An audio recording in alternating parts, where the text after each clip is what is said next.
স্থানত শিশুৰ তুলনাত গৰুৰ গুৰুত্ব বেছি শুনিবলৈ অলপ আচুহা লাগিছে কিন্তু হেয়াই হৈছে ভাৰতত নমস্কাৰ স্বাগতম নিউজ 18 অসম নৰ্থ ইষ্টৰ ইয়া হৈছে পোনপটীয়া সম্প্ৰচাৰ ষ্টুডিঅ'ত মই প্ৰাঞ্জল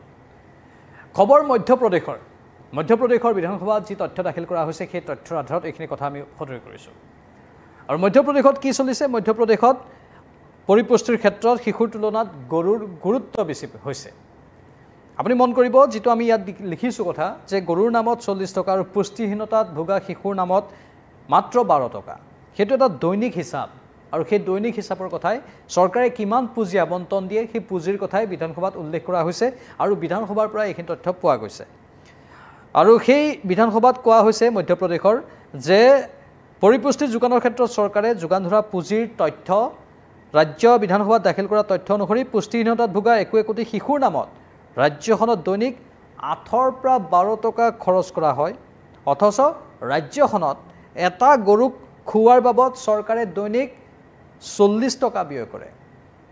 চৰকাৰৰ এনে কাৰ্যক লৈ ৰাজ্যখনৰ বিৰোধী শিবিৰ হৰব হৈ পৰিছে কংগ্ৰেছ বিধায়ক বিক্ৰান্ত ভুৰিয়াৰ মতে ৰাজ্যখনত বৰ্তমান 1.36 লাখ শিশু পুষ্টিহীনতাত ভুগি আছে এয়া যে এই ছবিবোৰ দেখুৱাইছো আমি কিছু সম্পাদিত ৰূপত দেখুৱাইছো এয়া অতি দুখ লগা এটা ছবি পুষ্টিহীনতাত ভোগা শিশুৰ অতি দুখ লগা এটা ছবি এয়া অৱশ্যে আমি বিভিন্ন মাধ্যমৰ পৰা সংগ্ৰহ কৰিছো কিন্তু এনেধৰণৰ বহু শিশু আছে বুলি কংগ্ৰেছে তাত দাবী কৰিছে কংগ্ৰেছে কৈছে যে 1.36 লাখ মানে 1,36,000 শিশু মধ্যপ্ৰদেশৰ দৰে ৰাজ্যত পুষ্টিহীনতাত ভুগি আছে অথচ তেওঁলোকৰ পৰিপুষ্টিৰ বাবদ গাইপতি চৰকাৰে প্ৰতিদিনে মাত্ৰ 12 টকাকেহে খৰচ কৰিছে ৰাষ্ট্ৰীয় গড়ৰ তুলনাত মধ্যপ্ৰদেশত পুষ্টিহীনতাৰ হাৰ 5.40% বেছি মানে গোটেই দেশৰ ভিতৰত হয়তো মধ্যপ্ৰদেশতেই পুষ্টিহীন শিশুৰ সংখ্যা বেছি বুলি কংগ্ৰেছৰ এই বিধায়কগৰাকীয়ে দাবী কৰিছে আৰু চৰকাৰে যেনেধৰণে কৰিব লাগে তেনেধৰণে কামবোৰ কৰা নাই বুলি কৈছে উল্লেখযোগ্য যে মধ্যপ্ৰদেশত বিজেপিৰ চৰকাৰ আছে আৰু কংগ্ৰেছ বিধায়কগৰাকীয়ে সেই কথাটোকে তাত উল্লেখ কৰিছে যে মধ্যপ্ৰদেশৰ পৰিপুষ্টি বাজেটক কঠোৰ সমালোচনা কৰিছে কংগ্ৰেছে যে এই যি পৰিপুষ্টি বাজেট বৰ এটা ভাল হোৱা নাই পৰিপুষ্টিৰ বাজেটখন শিশুৰ নামত প্ৰতিদিনে 12 টকা যিখন ৰাজ্যত আনকি গোটেই দেশৰ তুলনাত পুষ্টিহীনতাৰ হাৰ 5.40% বেছি সেইখন ৰাজ্য মধ্যপ্ৰদেশত কিন্তু এই পৰিপুষ্টিৰ ক্ষেত্ৰত যিমান টকা ব্যয় কৰিব লাগে চৰকাৰে সিমান টকা ব্যয় কৰা নাই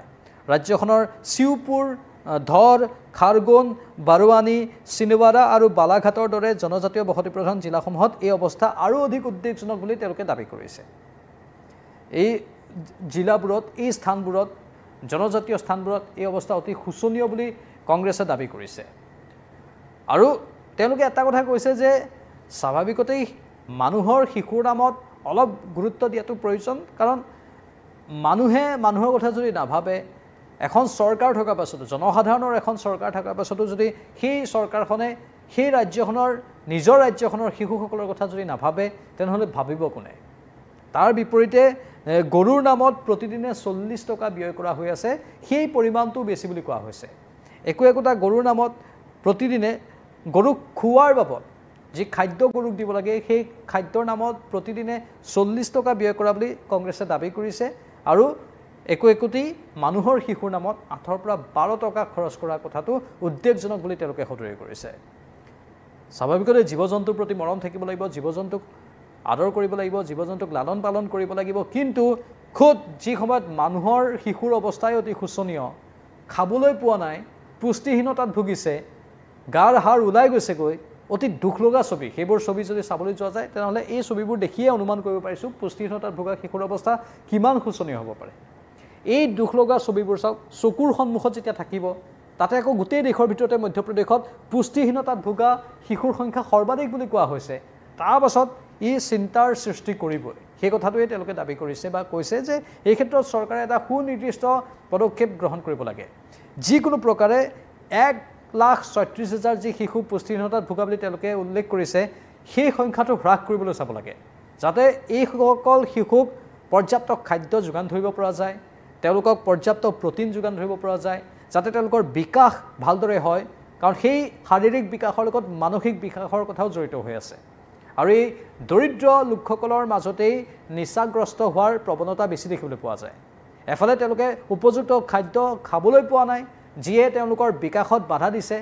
শাৰীৰিক আৰু মানসিক দুয়োটা বিকাশেই স্থবিৰ হৈ গৈছে তাতে আকৌ যদি এওঁলোকৰে একাংশই সৰু বয়সৰ পৰাই কম বয়সৰ পৰাই যদি নিচাগ্ৰস্ত হ'বলৈ ধৰে তেনেহ'লে সি আমাৰ গোটেই সমাজৰ বাবে ব্যাধিস্বৰূপ হৈ পৰিব এই কথাবোৰ যদি চৰকাৰে গুৰুত্ব নিদিয়ে কোনে দিব বুলি তেওঁলোকে সদৰি কৰিছে আৰু স্বাভাৱিকতে এটা স্পৰ্শকাতৰ বিষয় এই স্পৰ্শকাতৰ বিষয়টোৰ এটা সমাধান সূত্ৰ ওলাব বুলি আমি আশা কৰিছোঁ যেহেতু গোটেই দেশৰ ভিতৰতেই তাত পুষ্টিহীনতাত ভোগা শিশুৰ সংখ্যা সৰ্বাধিক বুলি কোৱা হৈছে সেয়েহে এই বিষয়টোৰ ক্ষেত্ৰত কেন্দ্ৰীয় চৰকাৰৰ সৈতে বিশেষভাৱে আলোচনা কৰি ৰাজ্য চৰকাৰে কি সিদ্ধান্ত ল'ব পাৰে সেইটো হ'ব লক্ষণীয় এই ক্ষেত্ৰত যদি আমাৰ সন্মানীয় দৰ্শকসকলৰ কিবা মতামত আছে আমাৰ ইউটিউব আৰু ফেচবুক দুয়োটা প্লেটফৰ্মতেই মতামত সহকাৰে আগবঢ়াব পাৰে আমি পৰৱৰ্তী সময়ত আকৌ আনিম অধিক তথ্য বিভিন্ন বিষয় সন্দৰ্ভত চাই থাকক নিউজ 18 অসম নৰ্থ ইষ্ট নমস্কাৰ